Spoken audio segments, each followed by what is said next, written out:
यहां कह रहे हैं जो साधक भगवान के मार्ग में चल रहे हैं उनके लिए सावधानी की बातें हैं। बहुत सावधान होकर सुने और इनसे बचें।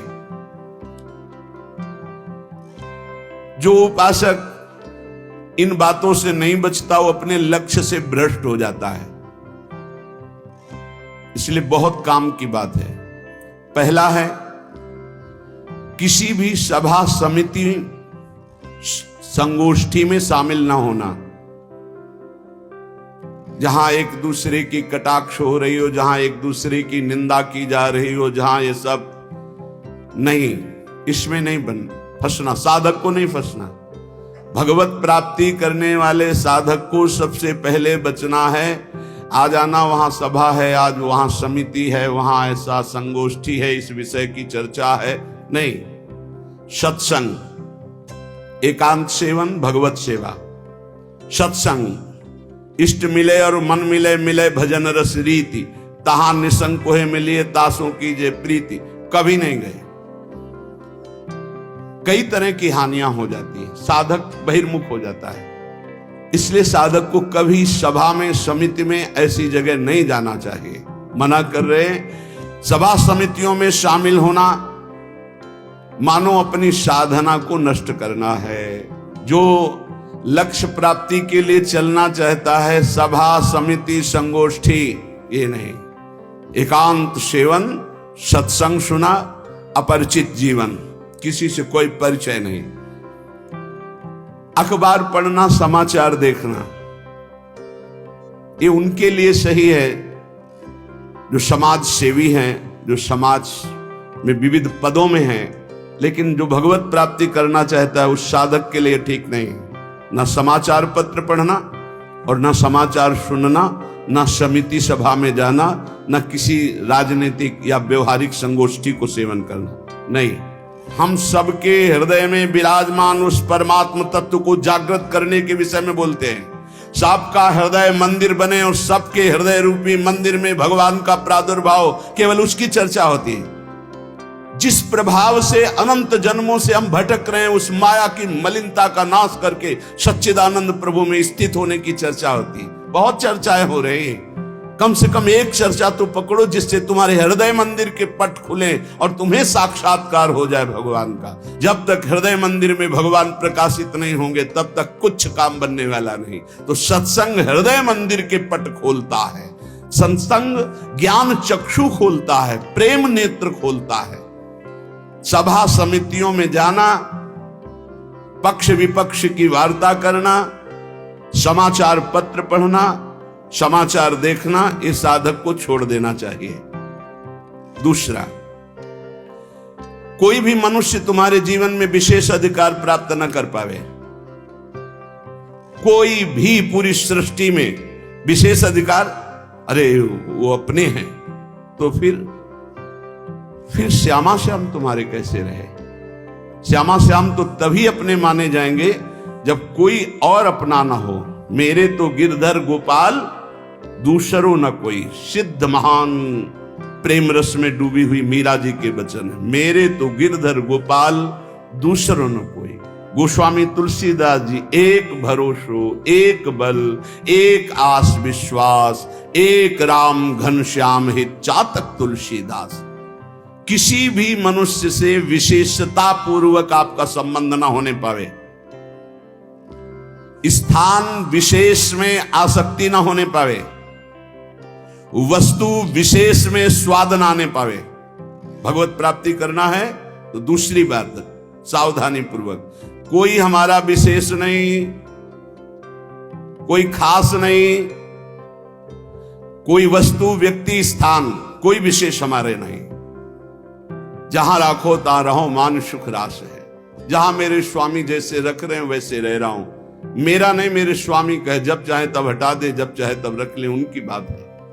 वस्तु जैसा चाहा वैसा भेज दिया, वैसा हम उसका सेवन कर रहे हैं। हमारे लिए कोई खास वस्तु नहीं, मेरे स्वामी ने भेजा इसलिए बात है। तीसरी, मठ या आश्रम की स्थापना करके उसके विषय में चिंतन करना और धन आदि की चाह करना, यह साधक भगवत प्राप्ति से भ्रष्ट होने की वृत्ति है। ये सिद्धों का कार्य है, साधकों का नहीं। मठ आदि की स्थापना करना ये सिद्धों का कार्य, आचार्यों का कार्य है। आश्रम आदि की निर्माण वृत्ति करके फिर उसके संचालन के विषय में चिंतन करना, फिर रुपया पैसा इकट्ठा करना, और जब मर गए तो बाद में जो 4 शिष्य हैं आपस में झगड़ा करना, मुकदमाबाजी शुरू होना। बचो इससे। जैसे बने बनाए मंदिर हैं, बने बनाए जगह हैं, हमको वास मिल रहा है, वास कर रहे, हटा दिए जाएंगे, फिर फुटपाथ में बैठ जाएंगे, पर हमारा कोई चिंतन चुरा ले, ऐसा नहीं। हम ऐसा कुछ नहीं करेंगे जिससे हमारा चिंतन बंटवारा हो जाए। मेरे प्रभु हैं, वो थे, वो रहेंगे। उनके एक निमिष मात्र से अनंत ब्रह्मांडों का सृजन हो जाता है। वो जहां रखेंगे जैसे रखेंगे, जहां राखो तहां रहो, मान सुख रास है। उपासक किसको बैठा ले? स्थान विशेष में आ सकती नहीं, व्यक्ति विशेष में आ सकते नहीं, वस्तु विशेष में आ सकते। हमारे लिए ना कोई वस्तु विशेष है, ना स्थान विशेष है, ना व्यक्ति विशेष है। मठ और आश्रम आदि की स्थापना करके उसके चिंतन में डुबोना, अपने मन को मानो दुर्गति का मार्ग चयन कर लेना। थोड़ा सा कड़वा लगेगा ये बात। हम कह रहे हैं सिद्धों का कार्य, साधकों का नहीं। साधकों को नहीं फंसना चाहिए। अगर साधक फंसेगा तो नष्ट हो जाएगा, पक्का, इसमें कोई संशय नहीं। वाल्मीकि रामायण में एक प्रसंग आता है कि एक ब्राह्मण देवता भिक्षा याटन के लिए निकले हुए थे, कई दिन के भूखे थे, भिक्षा मिली नहीं, तो रास्ते में कुत्ता आराम से पड़ा था, 3-4 लाठी उसकी खोपड़ी में मारी, फूट गई खोपड़ी। उस समय राजाधिराज चक्रवर्ती महाराज अनंत कोटि ब्रह्मांडों के स्वामी भगवान श्री राम सिंहासन पर विराजमान थे। दरवाजे से आवाज मारी, सेवक ने कहा एक कुत्ता अपनी प्रार्थना करना चाहता है। भगवान ने बुलाया, बोलो। बोले मैं आराम से मार्ग में पड़ा था प्रभु, क्या मार्ग के साइड में पड़े रहना अपराध है? मैं कुत्ता हूं तो इसलिए मेरा इतना भी अधिकार नहीं कि मैं रास्ते के साइड में पड़ा रहूं। नहीं हुआ क्या, एक ब्राह्मण ने हमारे 4-5 लाठी मारी, खोपड़ी फूट गई। आप बताओ क्या मेरा दोष क्या था? मैंने भूखा भी नहीं, मैंने उसको कुछ छेड़ा भी नहीं, फिर क्यों मारा?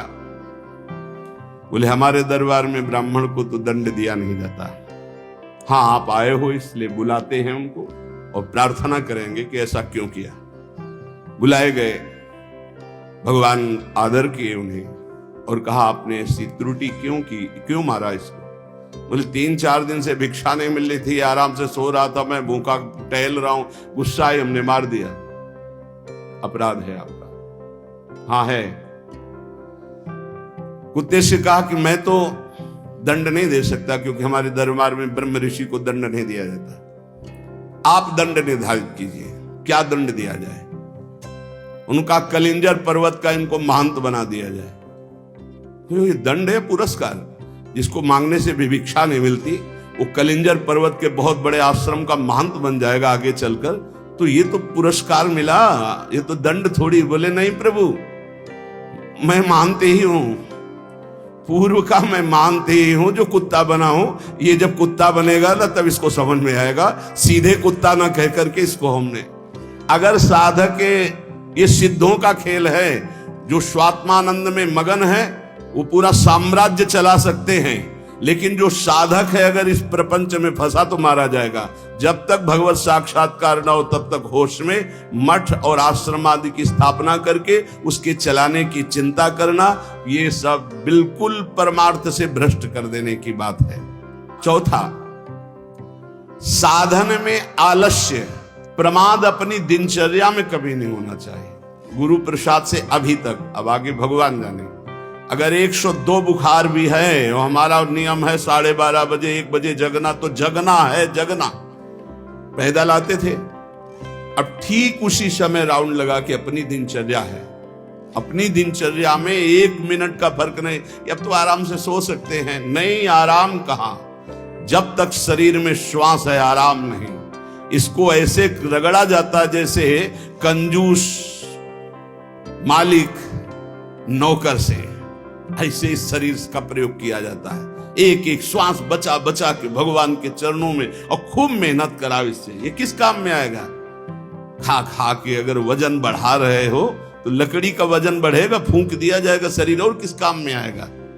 ना उठने में सुविधा, ना दिनचर्या में सुविधा। जब शरीर बढ़ जाता है ना, अरे थोड़ा कम खाओ, खूब इसको व्यायाम प्राणायाम और अपनी दिनचर्या मेहनत करो, खूब नाम जप करो, भजन करो, इसके लिए मिला है। बोले साधन में आलस्य नहीं होना चाहिए, अपनी दिनचर्या में प्रमाद नहीं होना चाहिए। किसी भी साधक दिनचर्या में प्रमाद का मतलब है अपने जीवन को नष्ट करना। ये नींद अच्छा है या राधा राधा रटना अच्छा है? हम कहते थोड़ा सो लो। नींद में केवल सुख जो मिलता है वो 5-6 घंटे संसार का चिंतन छूट गया, इस बात का है। तो तुम बैठे बैठे जागृत में यदि ऐसा अभ्यास बना लो, उसे समाधि कहते हैं। न जागृत है, न स्वप्न है, न सुषुप्ति है, भगवदाकार वृत्ति है। इसी के लिए तो हमारा मानव जीवन हुआ है। साधक अपनी साधना में प्रमाद न करे।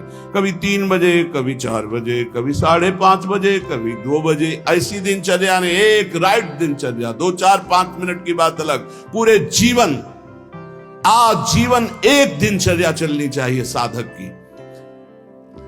फिर कर लेंगे प्रमाद, दीर्घ सूत्रता, ये नहीं होना चाहिए।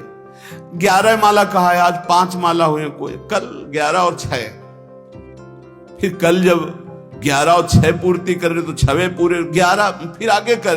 धीरे धीरे नियम ही खत्म हो गया, खत्म। हम कभी इस बात से राजी ना हो कि हमारा मन भजन के लिए आगे टालता है। जब हम दीक्षा देते हैं तो इतना जरूर कहते हैं कि 11 माला गुरु मंत्र के अधिक जपो तुम्हारे सौभाग्य का विषय पर। हमारा नियम 11 कम से कम प्रारंभिक स्थिति में, 12 पद कम से कम चतुरासी जी के पूरी पाठ कर जाओ, तुम्हारे अहो भाग्य, धन्य भाग। रो रो कर जब नाम पुकारते हैं तब कृपा होती है। पता नहीं कौन सी परिस्थिति ऐसा आ जाए कि लाद कर तुम्हें धाम से बाहर फेंक दिया जाए।